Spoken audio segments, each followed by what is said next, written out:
and thank you so much for being here. Today I am going to do a wave. I did one a while back and it turned out super cool. It was a swipe. It's actually what I got intrigued on doing fluid art, was watching Molly from Molly's Artistry. So I thought it would be cool to try the wave style that she does with the hairdryer. So I'm gonna attempt that today and hopefully it goes really good. So I have a variety of blues. I have a sky blue, Prussian blue, and a phthalo blue, and then a blue that is just a whole bunch of colors together. So I'm not really sure the blue, but it's a pretty blue. And if you know me and you watch my channel, you know I love purple. So I thought maybe I'll throw a little hint of that in the wave. So yeah, my consistency is like if I was doing a Dutch pour, is how I'm gonna try it. So it's a pretty thin consistency, so it'll move across the canvas. So I will get some music on for y'all and let's paint, because I'm kind of excited about this one. Oh, I'm really excited about this one, so. All right, so if you guys are new to my channel, don't forget to hit that subscribe button at the bottom. Give me a like, comment, let me know what y'all think, and we'll see you at the end for a close-up.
love it.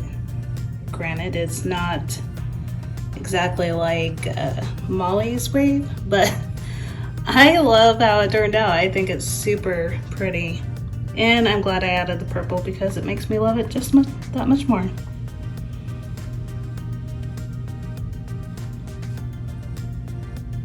I think it's gorgeous.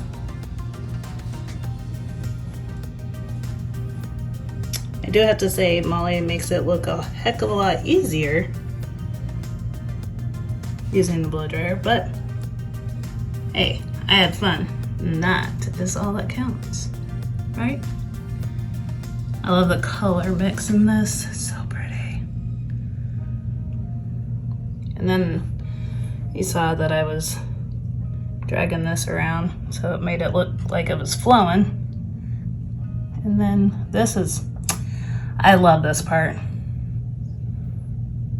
To me, it looks like water. So, yay me.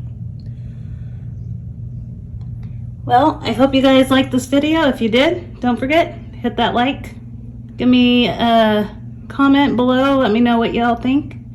And hit that subscribe button. And we'll see you next time.